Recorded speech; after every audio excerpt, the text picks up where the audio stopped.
ओम नमः शिवाय। नमस्कार दोस्तों, स्वागत है आप सभी का आपके अपने यूट्यूब चैनल खुशहाल ज़िंदगी में। दोस्तों बात करेंगे मार्गशीर्ष महीने के गुरुवार के व्रत के बारे में, जिसे कि महालक्ष्मी व्रत के नाम से जाना जाता है। मार्गशीर्ष अर्थात अगहन का महीना। दोस्तों वैसे तो गुरुवार के दिन हम सभी भगवान विष्णु की पूजा आराधना करते हैं, बृहस्पतिवार का व्रत रखा जाता है और शुक्रवार के दिन हम माँ लक्ष्मी की आराधना करते हैं। लेकिन अगहन महीने का गुरुवार विशेष करके माता लक्ष्मी को समर्पित है। इस दिन महालक्ष्मी की पूजा अर्चना करने से पद्म पुराण के अनुसार कहा जाता है कि व्यक्ति के गृहस्थ जीवन से लेकर धन संबंधित जितने भी समस्याएं होती हैं वह सभी समस्याएं समाप्त होती हैं। यह व्रत केवल अगहन महीने के गुरुवार में ही रखा जाता है। प्रत्येक वर्ष में जो मार्गशीर्ष का महीना यानी कि अगहन का महीना आरंभ होता है तो प्रथम गुरुवार से ही आपको इस व्रत का आरंभ करना चाहिए। और जितने गुरुवार इस महीने में पड़ते हैं, वैसे तो 4 गुरुवार पड़ते हैं, कभी कभी 5 गुरुवार भी पड़ जाते हैं, तो जितने गुरुवार पड़े उसमें महालक्ष्मी की आराधना की जाती है। दोस्तों यदि व्यक्ति के जीवन में धन संबंधित समस्याएं होती हैं, धन से जुड़ी हुई कोई भी समस्या हो सकती है, जैसे कहीं पैसा डूब गया है, कहीं आपने पैसा लगाया है वो पैसा वापस नहीं मिल रहा है, या फिर धन से संबंधित कोई कार्य है जो होते होते अटक रहा है, व्यापार में वृद्धि नहीं हो रही है, नौकरी में आपको तरक्की नहीं मिल रही है, इस प्रकार की तमाम समस्याएं जो कि धन से ही संबंधित है, इन समस्याओं के समाधान के लिए इस व्रत को अवश्य करना चाहिए। धन संबंधित समस्याओं के समाधान के लिए हम सभी कई उपाय करते हैं, लेकिन जो सबसे उचित और शास्त्रगत उपाय है वह तो यही है कि हम सभी माता लक्ष्मी की सही विधि से आराधना करें।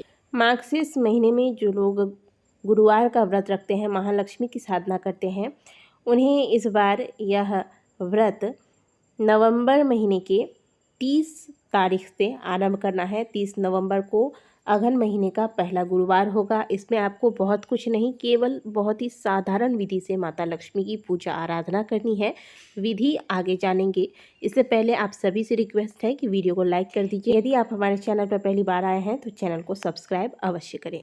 गुरुवार के दिन हम इस व्रत का आरंभ करेंगे। इसके एक दिन पहले ही आप अपने घर की साफ़ सफाई कर लें, क्योंकि गुरुवार के दिन कई कार्य हैं जो वर्जित बताए गए हैं, जैसे कि बाल धोकर स्नान नहीं करना है। वैसे भी जिस दिन हम व्रत रखते हैं या पूजन करते हैं उसके एक दिन पहले हमें बाल धोकर स्नान करना चाहिए। और गुरुवार के दिन तो बाल में आपको पानी डालना ही नहीं है, तो एक दिन पहले ही आप बाल धोकर स्नान करें, शुद्ध सात्विक भोजन लीजिएगा। और घर की जो भी सफाई इत्यादि करना है वह आप गुरुवार के दिन नहीं करेंगे, एक दिन पहले ही करके रख लीजिएगा। गुरुवार के दिन केवल घर में झाड़ू लगाकर उसके बाद गंगा जल में थोड़ा सा हल्दी मिलाकर पूरे घर में इस जल का छिड़काव कर दें। इससे आपके घर का वातावरण जो है वह शुद्ध और पवित्र हो जाएगा। अब गुरुवार के दिन जब आप व्रत करेंगे तो सबसे पहले आप ध्यान रखें कि आज के दिन आप लाल रंग के वस्त्र धारण करेंगे, और जो वस्त्र धारण करेंगे वह साफ सुथरे होने चाहिए। फटे या फिर कहीं से भी कटा या कहीं से चूहे ने काट दिया है या मुड़ा हुआ है, इस तरीके के वस्त्र नहीं धारण करने हैं, तो इस बात का ध्यान रखिएगा। और दूसरी बात, जहाँ पर आप माता लक्ष्मी की पूजा करेंगे, जहाँ पर माता लक्ष्मी की चौकी बिछाई जाएगी, उस स्थान को सुंदर से आपको पहले वहाँ पर गंगा जल का छिड़काव कर दें और सुंदर से आपको सजा देना है। एक चौकी बिछानी है, इस पर लाल रंग का वस्त्र डाल दें, इस पर माता की जो ही फोटो या फिर मूर्ति आपको स्थापित करनी है वह स्थापित कर देंगे। सबसे पहले आप कलश बैठाएंगे। किसी भी पूजन से पहले कलश बिछाया जाता है, तो कलश बैठाने से पहले एक थोड़ा सा चावल लेकर चावल की ढेर रख दें, या फिर इसका आप अष्टदल कमल अगर आपको बनाना आता है तो अष्टदल कमल बना लें चावल से, और इसके ऊपर कलश स्थापित करेंगे। कलश में हम स्वास्तिक का निर्माण करेंगे। कलश में एक आप हल्दी की गांठ और एक सुपारी, एक सिक्का डाल दें।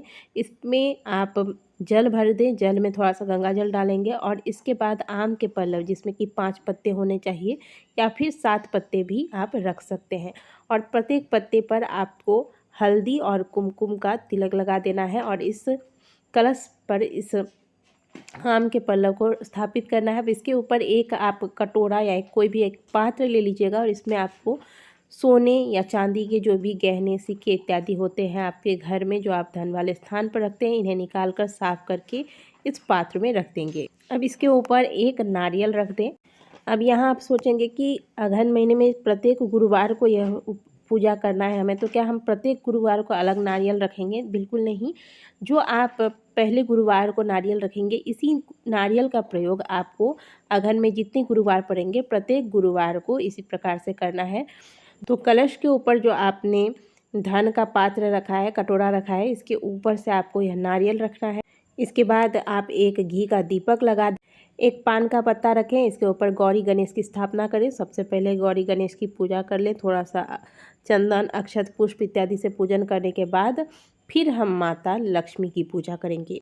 माता को हल्दी, कुमकुम, सिंदूर इत्यादि का तिलक लगाएं, लाल रंग के पुष्प अर्पित करें। बेलपत्री अगर प्राप्त हो जाए तो माता लक्ष्मी को बेलपत्री अत्यंत प्रिय है, तो आप बेलपत्री भी माता लक्ष्मी की पूजा में आप शामिल कर सकती हैं, इससे माता प्रसन्न होती हैं। तो कोशिश कीजिएगा कि बेलपत्री माता को अर्पित करें।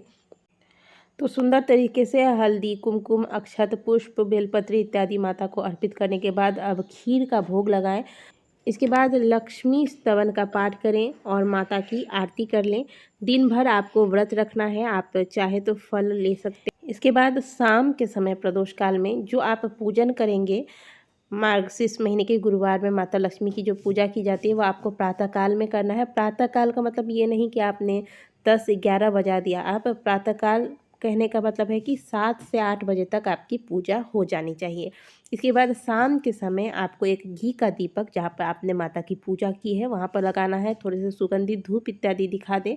अब बात करें भोजन की, तो शाम के वक्त जब आप माता की आरती वगैरह कर लेंगे फिर आप एक समय भोजन कर सकते हैं। यह भोजन बिना नमक वाला और शुद्ध सात्विक होना चाहिए। आप मीठा भोजन ले सकते हैं, जैसे आप खीर जो आपने माता को चढ़ाया था वह खीर ले सकते हैं प्रसाद स्वरूप में, या फिर हलवा ले सकते हैं। इस प्रकार से मीठे भोजन आपको करने हैं। इसके बाद अगले दिन आपने जो चौकी बिछाई है वह आपको अगले दिन उठाना है। जो कलश का जल है उसे आप किसी गमले में डाल दें, और जो कलश के नीचे चावल या अष्टदल कमल आपने बनाया था चावल से, इसे आप पंछियों को डाल दें। कलश में जो सिक्का, सुपारी इत्यादि है ये सभी आप जमा करके रखें। जितने भी गुरुवार को आप पूजन करेंगे प्रत्येक गुरुवार का आप सिक्का या फिर दक्षिणा, जो भी आप यदि कोई दक्षिणा वगैरह माता के समक्ष रखती होंगी तो वो सभी जमा करके रखेंगे। जो जिस दिन अंतिम गुरुवार होगा उस दिन पूजा करने के बाद आप ये सारी चीज़ें इकट्ठा करके, जो भी सिक्का, सुपारी वगैरह आप जमा करके रखे रहेंगी, अंतिम दिन में आप किसी ब्राह्मण को दे देंगी। तो इस प्रकार से आपको ये सारी चीज़ें करनी है। माता की चौकी उठा दीजिएगा, माता की जो फ़ोटो है प्रतिदिन जहाँ रखते हैं वहाँ रख दीजिए, और जो गहने वगैरह हैं उन्हें पुनः अपने धन वाले स्थान पर रख दीजिए। अगले हफ्ते आपको बिल्कुल इसी विधि से पूजन करनी है, और जो नारियल आपने कलश पे रखा था इसे संभाल कर रखेंगे। प्रत्येक गुरुवार को इसी नारियल का प्रयोग आपको कलश पे करना है। अंतिम गुरुवार के दिन, जिस दिन आपके अंतिम गुरुवार की पूजा होगी, यानी कि अगहन महीने का अंतिम गुरुवार जिस दिन होगा उस दिन आपको इस व्रत का उद्यापन करना है। पूजा विधि बिल्कुल वैसी ही होगी। आपको कलश बिठाना है, कलश के ऊपर नारियल, जो आपने पहले वाला नारियल रखा होगा वही नारियल आपको स्थापित करना है। फिर आपको माता की पूजा करके खीर का भोग लगाना है। अब आज के दिन आप 7 कुंवारी कन्याओं को या फिर 7 सुहागिन स्त्रियों को बुला लें। यदि सुहागिन स्त्रियों को बुलाते हैं तो उन्हें खीर खिलाने के बाद आप कुछ न कुछ सुहाग की वस्तुएं दें, जैसे आप सबको एक एक सिंदूर की डिब्बी दे सकते हैं।